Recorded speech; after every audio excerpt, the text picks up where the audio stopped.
ನಮಸ್ಕಾರ ಸ್ನೇಹಿತರೆ, ಎಂದಿನಂತೆ ನಮ್ಮ ಯೂಟ್ಯೂಬ್ ಚಾನಲ್ DNG ವಂಡರ್ ವರ್ಲ್ಡ್ಗೆ ಸ್ವಾಗತ. ಇವತ್ತಿನ ನಮ್ಮ ಟ್ರೆಕ್ಕಿಂಗ್ ಸ್ಪಾಟ್ ಶಿವಗಂಗೆಗೆ ನಾವು ರೋಟ್ರಿ ಕಡೆಯಿಂದ ಟ್ರೆಕ್ಕಿಂಗ್ ಹೊರಟಿದ್ವಿ. ಆಲ್ಮೋಸ್ಟ್ ನಾವು 5:30ಗೆ ನಾವು ಬಿಡದಿ ಬಿಟ್ಟು ಶಿವಗಂಗೆ ಕಡೆ ಪ್ರಯಾಣ ಬೆಳೆಸಿದ್ವಿ. 6:30 ಒಳಗಡೆ ನಾವು ಶಿವಗಂಗೆ ತಲುಪಿದ್ವಿ.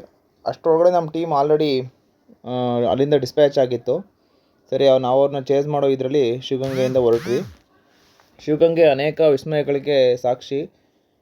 ಅಲ್ಲಿ ಶಿವಲಿಂಗದ ಮೇಲೆ ತುಪ್ಪ ಹಾಕಿದ್ರೆ ಬೆಣ್ಣೆ ಆಗುತ್ತೆ. ಮತ್ತು ಅಲ್ಲಿ ಪಾತಾಳ ಗಂಗೆ ಇದೆ, ಅಂತರಗಂಗೆ ಇದೆ. ಮತ್ತು ಅಲ್ಲಿಂದ ಗವಿಗಂಗಾಧರೇಶ್ವರ ದೇವಸ್ಥಾನಕ್ಕೆ ಒಂದು ಸುರಂಗ ಮಾರ್ಗ ಇದೆ ಅಂತ, ಮತ್ತು ಗಣೇಶನ ವಿಗ್ರಹ ಇದೆ. ಅನೇಕ ವಿಸ್ಮಯಗಳಿಗೆ ಮತ್ತು ಅನೇಕ ತೀರ್ಥಗಳಿಗೆ ಶಿವಗಂಗೆ ತುಂಬ ಪ್ರಸಿದ್ಧಿಯಾದಂಥ ಸ್ಥಳ. ನಾವು ಉದ್ದೇಶದಿಂದನೇ ಬಂದಿದ್ವಿ. ಟ್ರೆಕ್ಕಿಂಗ್ ಶುರು ಮಾಡಿದ್ವಿ. ಅವಾಗ ನಾವು ದೇವಸ್ಥಾನಗಳು ಯಾವುದೂ ಓಪನ್ ಆಗಿರಲಿಲ್ಲ. ದೇವಸ್ಥಾನ ಮತ್ತೆ ವಾಪಸ್ ಬರ್ತಾ ಇದು ಮಾಡೋದು ಅಂತೇಳಿ ತೀರ್ಮಾನ ಮಾಡಿಕೊಂಡು ಹೊರಟ್ವಿ.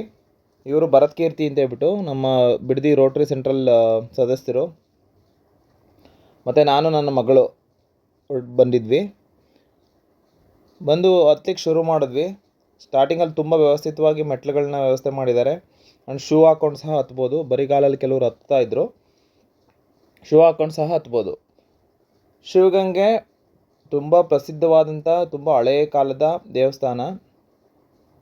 ಹೊಯ್ಸಳರ ವಿಷ್ಣುವರ್ಧನ ಪತ್ನಿ ಶಾಂತಲ ತನಗೆ ಗಂಡು ಮಗು ಆಗಲಿಲ್ಲ ಅನ್ನೋ ಒಂದು ಖಿನ್ನತೆಯಿಂದ ಇಲ್ಲಿಂದ ಬಿದ್ದು ಆತ್ಮಹತ್ಯೆ ಮಾಡ್ಕೊಂಡಿದ್ದರಿಂದ ಇಲ್ಲಿಗೆ ಒಂದು ಶಾಂತಲಾ ಡ್ರಾಪ್ ಅನ್ನೋ ಒಂದು ಪ್ಲೇಸ್ ಸಹ ಇದೆ ಮೇಲ್ಗಡೆ. ಇದು 1483 ಮೀಟರ್ ಎತ್ತರ ಇದೆ ಸಮುದ್ರ ಮಟ್ಟಕ್ಕಿಂತ. ಅಂದರೆ 4660 ಅಡಿ ಎತ್ತರ ಇದೆ. ತುಂಬ ಅದ್ಭುತವಾದ ಒಂದು ಪ್ಲೇಸು, ಪ್ರವಾಸಿ ಕೇಂದ್ರ ಮತ್ತು ಹಿಂದೂಗಳ ಪವಿತ್ರ ಕೇಂದ್ರ ಕೂಡ ಹೌದು. ಇಲ್ಲಿ ಹೊನ್ನಾದೇವಿ, ಗಂಗಾಧರೇಶ್ವರ ಅಂದರೆ ಶಿವ ಮತ್ತು ಪಾರ್ವತಿಯ ದೇವಸ್ಥಾನಗಳಿದ್ದಾವೆ. ಅದು ಬಿಟ್ಟರೆ ಗಿರಿ ಗಂಗಾಧರೇಶ್ವರ ಅಂತೇಳ್ಬಿಟ್ಟು ಒಂದು ಟಾಪಲ್ಲಿ ಒಂದು ದೇವಸ್ಥಾನ ಇದೆ.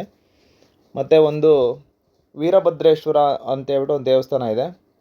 ಆ ವೀರಭದ್ರೇಶ್ವರ ದೇವಸ್ಥಾನದ ಲಿಂಗದ ಮೇಲೆ ತುಪ್ಪ ಹಾಕಿದ್ರೆ ಅದು ಬೆಣ್ಣೆ ಆಗುತ್ತೆ ಅಂತ ಅದನ್ನು ನಾವು ಕಣ್ಣಾರ ಸಹ ನೋಡ್ಬೋದು. ಅದನ್ನು ಒಂದು ವಿಸ್ಮಯ ಅಲ್ಲಿ ನಡೆಯುತ್ತೆ. ಮತ್ತು ಒಂದು ಅಂತರಗಂಗೆ ಅಂತೇಳ್ಬಿಟ್ಟು ಒಂದು ಇದಿದೆ, ಪಾತಾಳ ಗಂಗೆ ಅಂತ, ಒಳಕಲ್ ತೀರ್ಥ ಅಂತ. ಅದರಲ್ಲಿ ಯಾರಿಗೆ ಅದೃಷ್ಟ ಇರುತ್ತೋ ಅವ್ರಿಗೆ ಮಾತ್ರ ನೀರು ಸಿಗುತ್ತೆ ಅಂತೇಳಿ ನಂಬ್ತಾರೆ. ಒಂದೇ ಹೈಟು ಕೈ ಒಂದೇ ಇರೋರ್ಗು ನನ್ನ ಕಣ್ಮುಂದೆ ಸಿಗಲಿಲ್ಲ. ಮೇ ಬಿ ಕೆಲವೊಂದು ವಿಸ್ಮಯಗಳು ಇರ್ತವೆ, ಪ್ರಕೃತಿಯ ವಿಸ್ಮಯಗಳು. ಅವನ್ನ ನಾವು ಅಕ್ಸೆಪ್ಟ್ ಮಾಡಲೇಬೇಕಾಗತ್ತೆ. ಸರಿ, ನಾವು ಹತ್ತುತ್ತಾ ಹೊರಟ್ವಿ. ಸ್ಟಾರ್ಟಿಂಗಲ್ಲಿ ಸ್ವಲ್ಪ ಸ್ಟಾರ್ಟಿಂಗ್ ಟ್ರಬಲ್ ಅಲ್ಲ, ಸ್ವಲ್ಪ ಟಫ್ ಅನ್ನಿಸ್ತಾ ಹೋಯಿತು. ಬಟ್ ಹೋಗ್ತಾ ಹೋಗ್ತಾ ಹೋಗ್ತಾ ಸ್ವಲ್ಪ ಬಾಡಿ ವಾರ್ಮಪ್ ಆದಾಗೆ ಸ್ವಲ್ಪ ಇದಾಯಿತು. ಅಲ್ಲೆಲ್ಲ ಬೆಂಕಿ ಇಟ್ಟಿದ್ರು. ನಾವು ಹೋಗಿದ್ದು ಆಲ್ಮೋಸ್ಟ್ ಮಾರ್ಚ್ ತಿಂಗಳಲ್ಲಾಗಿದ್ದರಿಂದ ಕಂಪ್ಲೀಟ್ ಹುಲ್ಲೆಲ್ಲ ಒಣಗಿತ್ತು, ಗಿಡ ಮರಗಳೆಲ್ಲ ಒಣಗಿತ್ತು. ಮಾನ್ಸೂನ್ ಸೀಸನಲ್ಲಿ ಆಗಸ್ಟ್ ಸೆಪ್ಟೆಂಬರ್ ಆ ತಿಂಗಳಲ್ಲಿ ಬಂದರೆ ತುಂಬ ಅದ್ಭುತವಾದಂಥ, ತುಂಬ ಗ್ರೀನ್ರಿ ಇರೋವಂಥ ಪ್ಲೇಸು. ಕೇವಲ 50-60 ಕಿಲೋಮೀಟ್ರು ಬೆಂಗಳೂರಿಂದ, 35-40 ಕಿಲೋಮೀಟ್ರು ತುಮಕೂರಿಂದ ತುಂಬ ಹತ್ರದಲ್ಲಿರೋಂಥ ಒಂದು ಅದ್ಭುತವಾದ ಟ್ರೆಕ್ಕಿಂಗ್ ಪ್ಲೇಸು, ಪ್ರವಾಸಿ ಇದು ಪಿಕ್ನಿಕ್ ಸ್ಪಾಟ್. ನೀವೇನು ಬೇಕು ಅನ್ನೋದು ಸೇಫೆಸ್ಟ್ ಪ್ಲೇಸ್ ಫಾರ್ ಫ್ಯಾಮಿಲಿ. ಏಕೆಂದರೆ ಇದು ಆಲ್ರೆಡಿ ತುಂಬ ಪ್ರಸಿದ್ಧವಾದ ದೇವಸ್ಥಾನ ಇರೋದ್ರಿಂದ ಇಲ್ಲಿ ಆ ಥರದ್ದೇನು ಪ್ರಾಬ್ಲಮ್ಸ್ ಇಲ್ಲ. ಜನರಲಾಗಿ ಎಲ್ಲರೂ ಹೋಗ್ತಾ ಇರ್ತಾರೆ. ನೋಡಿ, ನಾವು ಆಲ್ಮೋಸ್ಟು 7 o'clock ಅಷ್ಟರೊಳಗಡೆ ಸೂರ್ಯ ನಮಗೆ ಕಾಣಿಸ್ಕೊಂಡ. ಅಲ್ಲಿಂದ ಒಂದು ಟೀಮ್ ನಮಗೆ ಸಿಕ್ತು, ಅಲ್ಲಿಗೆ ರೋಟ್ರಿ ಟೀಮು. ಇದು ರೋಟ್ರಿ ಗಂಧದ ಗುಡಿ ಟೀಮು. ಅಲ್ಲಿ ಒಂದು ಫೋಟೋ ಶೂಟ್ ಮಾಡಿದ್ವಿ. ಫೋಟೋ ಶೂಟ್ ಮಾಡಿಕೊಂಡು ಅಲ್ಲಿಂದ ಮುಂದೆ ಹೊರಡೋ ಅಂತ ಪ್ಲ್ಯಾನ್ ಮಾಡ್ಕೊಂಡ್ವಿ. ಕೆಲವೊಂದು ಕಡೆ ಇಂಥ ಇಕ್ಕಟ್ಟಾದಂಥ ಬಂಡೆಗಳು ಇದ್ದಾವೆ, ತುಂಬ ಬಂಡೆಗಳಿದ್ದಾವೆ. ಆ್ಯಂಡ್ ಒಳ್ಳೊಳ್ಳೆ ಫೋಟೋಜೆನಿಕ್ ಸ್ಪಾಟ್ಸ್ ಇದ್ದಾವೆ. ಫೋಟೋಗಳು ತೆಗೆಸ್ಕೊಳ್ಳಿಕ್ಕೆ ಒಳ್ಳೊಳ್ಳೆ ಜಾಗಗಳಿದ್ದಾವೆ. ಹೀಗೆ ಮುಂದೆ ಸಾಗ್ತಾ ಇನ್ನೊಂದು ಟೀಮ್ ಸಿಕ್ತು ನಮಗೆ. ಆಲ್ಮೋಸ್ಟ್ ಆಲ್ರೆಡಿ ಮೇಲ್ಗಡೆ ಹೋಗ್ಬಿಟ್ಟಿದ್ರು ಅವರು. ಆಲ್ಮೋಸ್ಟು ಎಲ್ಲ ಕಡೆ ಈ ಥರ ಮುರಿದು ಬಿದ್ದಿರೋವಂಥ, ಹಳೆ ಪಾಳು ಬಿದ್ದಿರೋವಂಥ ಪುರಾತನವಾದ ದೇವಸ್ಥಾನಗಳಿದ್ದಾವೆ. ದೇವಸ್ಥಾನಗಳು ಪುನಶ್ಚೇತನಕ್ಕೆ ಅಲ್ಲೇನು ಮಾಡಿಲ್ಲ. ಆ್ಯಂಡ್ ದೆನ್ ಪ್ಲಾಸ್ಟಿಕ್ಕನ್ನು ಸಂಪೂರ್ಣವಾಗಿ ಬ್ಯಾನ್ ಮಾಡಿದರೂ ಸಹ ಎಲ್ಲಿ ಕಂಡರಲ್ಲಿ ಪ್ಲಾಸ್ಟಿಕ್ಕು ಬೇಜಾನಿದೆ. ಅದು ನಮ್ಮ ಭವ್ಯ ಭಾರತದ ಸತ್ಪ್ರಜೆಗಳ ಮಹಾ ತಿಳುವಳಿಕೆ. ಏನು ಮಾಡೋಕ್ಕಾಗಲ್ಲ. ಎಷ್ಟೇ ತಿಳುವಳಿಕೆ ಕೊಟ್ಟು ಎಷ್ಟೇ ಅವೇರ್ನೆಸ್ ಮೂಡಿಸಿದ್ರು ಸಹ ಅದು ಕಾಮನ್ನು. ಈವನ್ ಅಲ್ಲೇ ಪ್ಲಾಸ್ಟಿಕ್ ಬಾಟಲ್ಸು, ಪ್ಲಾಸ್ಟಿಕ್ ಜ್ಯೂಸು ಇವುಗಳನ್ನ ಮೇಲ್ಗಡೆನೇ ಮಾರ್ತಾ ಇರ್ತಾರೆ. ಹಾಗಾಗಿ ಅಲ್ಲಿ ತೊಗೊಂಡವರು ಬ್ಯಾಗಲ್ಲಿ ಹಾಕ್ಕೊಂಬರೋಷ್ಟು ಅವೇರ್ನೆಸ್ ತುಂಬ ಜನಕ್ಕೆ ಇರಲ್ಲ.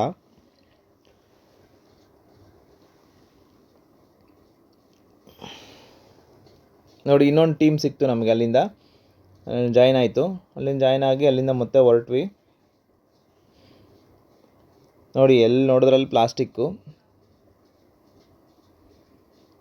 ಬಾಟಲ್ಸು, ಪ್ಲಾಸ್ಟಿಕ್ಕು, ಯಾವುದನ್ನು ಶುದ್ಧವಾಗಿ ಇಟ್ಕೊಳ್ಳೋ ಅಂಥ ಮನಸ್ಥಿತಿ ನಮ್ಮ ಭಾರತೀಯರದಲ್ಲ. ಪ್ರಕೃತಿ ಎನ್ವಿರಾನ್ಮೆಂಟ್ ಬಗ್ಗೆ ಎಳ್ಳಷ್ಟು ಮರ್ಯಾದೆ, ಎಳ್ಳಷ್ಟು ಅವೇರ್ನೆಸ್ ಇಲ್ಲ. ಏನು ಮಾಡೋಕ್ಕಾಗಲ್ಲ. ಅದನ್ನು ನಾವು ನೋಡಿ ಈ ಥರ ಇದು ಮಾಡ್ಕೋಬೋದು ಅಷ್ಟೇ. ಬಟ್ ನಾವು ಬಿಸಾಕ್ದಂಗೆ, ನಾವು ಇದು ಮಾಡ್ದಂಗೆ ಇದು ಅವಾಯ್ಡ್ ಮಾಡ್ಬೋದು. ಬಟ್ ಇದನ್ನೆಲ್ಲ ಕ್ಲೀನ್ ಮಾಡೋವಷ್ಟು ಶಕ್ತಿ ನಮ್ಮಲ್ಲಿಲ್ಲ. ದಯವಿಟ್ಟು ನಾನು ಈ ವಿಡಿಯೋ ನೋಡ್ತಾ ಇರೋರು ಕೇಳ್ಕೊಳ್ಳೋದು ಏನಂದರೆ, ನೀವೆಲ್ಲೇ ಹೋಗಿ ಪ್ಲಾಸ್ಟಿಕ್ಕನ್ನು ದಯವಿಟ್ಟು ಕ್ಯಾರಿ ಮಾಡಬೇಡಿ.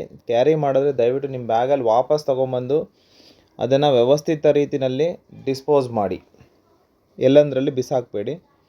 ನೋಡಿ, ಟ್ರಕ್ಕರ್ಸು ಇವರೆಲ್ಲ ರೆಗ್ಯುಲರ್ ಟ್ರೆಕ್ ಮಾಡ್ತಾ ಇರ್ತಾರೆ ರೋಟ್ರಿಯಿಂದ. And then very energetic peoples, almost 45-50+ ಇರೋಂಥವ್ರು.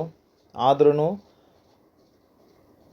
ಎನರ್ಜೆಟಿಕ್ಕಾಗಿ, ನಮಗಿಂತ ಎನರ್ಜೆಟಿಕ್ಕಾಗಿ ಟ್ರೆಕ್ ಮಾಡ್ತಾರೆ.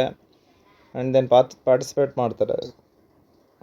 They have very good awareness ಇದೆ ಅವ್ರಿಗೆ ಆ್ಯಕ್ಚುಲಿ, ಹೆಲ್ತ್ ಬಗ್ಗೆ, ಫಿಟ್ನೆಸ್ ಬಗ್ಗೆ. ಇವರು ಕುಮಾರಸ್ವಾಮಿ ಅವರು.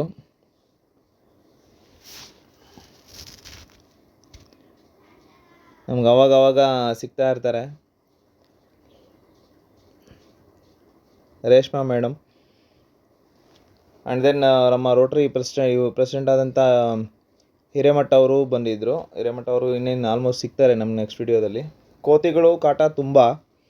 ನಾನು ಇಲ್ಲಿಗೆ ಶಿವಗಂಗೆಗೆ ಹೋಗೋರಿಗೆ ಒಂದು ಸಜೆಷನ್ ಏನಂದರೆ, ವಾಟರ್ ಬಾಟ್ಲ್ ಅಷ್ಟೇ ತಗೊಂಡೋಗಿ ಮೇಲ್ಗಡೆ ಕ್ಯಾರಿ ಮಾಡಿ. ಇನ್ನು ಬ್ಯಾಗ್ ತೊಗೊಂಡೋಗದೇ ಇದ್ರೂ ಒಳ್ಳೆಯದು. ಯಾಕೆಂದರೆ ಕೋತಿಗಳು ತುಂಬ ಅಟ್ಯಾಕ್ ಮಾಡ್ತವೆ. ಬ್ಯಾಗ್ಗಳು ಹಾಕ್ಕೊಂಡಿದ್ರೆ ಬ್ಯಾಗ್ ಮೇಲೇ ಬಂದು ಕೂತ್ಕೊಬಿಡ್ತವೆ. ಬ್ಯಾಗ್ನ ತೆಗೀಲಿಕ್ಕೆ ಟ್ರೈ ಮಾಡ್ತವೆ, ಏನಾದರೂ ತಿನ್ಲಿಕ್ಕೆ ಸಿಗುತ್ತೇನೋ ಅಂತ. ಅದರಿಂದ ದಯವಿಟ್ಟು ಬ್ಯಾಗ್ನ ಅಥವಾ ತಿನ್ಲಿಕ್ಕೆ ಏನಾದರೂ ತಗೊಂಡು ಹೋಗಬೇಡಿ ಮೇಲ್ಗಡೆ. ಕೋತಿಗಳು ಅಟ್ಯಾಕ್ ಮಾಡ್ತವೆ. ನಮ್ಮ ಸರ್ ಹಿರೇಮಠ ಸರ್ ಅವರು.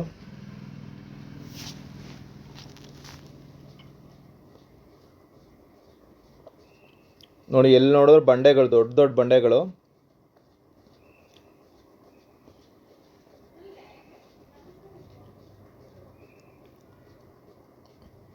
ನಾವು ಹೊರಟಾಗದು ಯಾವುದೇ ದೇವಸ್ಥಾನಗಳು ಓಪನ್ ಇರಲಿಲ್ಲ. ಜಸ್ಟ್ ನಾವು ಹಾಗೆ ಟ್ರಕ್ ಮಾಡ್ಕೊಂಡು ಹೋದ್ವಿ. ಹೋಗ್ತಾ ಹೋಗ್ತಾ ಹೋಗ್ತಾ ಹೋಗ್ತಾ ನಮಗೆ ಟ್ರಕ್ಕು ಇನ್ನೂ ಜಾಸ್ತಿ ಟಫ್ ಆಗ್ತಾ ಹೋಯಿತು. ಮೇಲ್ಗಡೆ ತುಂಬ ಶಾರ್ಪ್ ಇದೆ. ಪೀಕ್ ತುಂಬ ಇರೋದ್ರಿಂದ, ಅಂದರೆ ಆದರೂ ವ್ಯವಸ್ಥಿತವಾಗಿ ಸ್ಟೆಪ್ಸ್ ಇದು ಮಾಡಿದ್ದಾರೆ. ಆ್ಯಂಡ್ ದೆನ್ ಗ್ರಿಲ್ಲೆಲ್ಲ ಪ್ರೊವೈಡ್ ಮಾಡಿದ್ದಾರೆ. ಆದ್ರೂ ಆ ಗ್ರಿಲ್ಲನ್ನೆಲ್ಲ ಹಿಡ್ಕೊಂಡು ನೀಟಾಗಿ ಹೋಗಬೇಕು. ಸ್ವಲ್ಪ ಸ್ಲಿಪ್ಪಾಗಿ ಕೆಳಗಡೆ ಬಿದ್ದು ಅನಾಹುತಗಳಾಗೋಂಥ ಎಲ್ಲ ಥರ ಚಾನ್ಸಸ್ ಇದ್ದಾವೆ.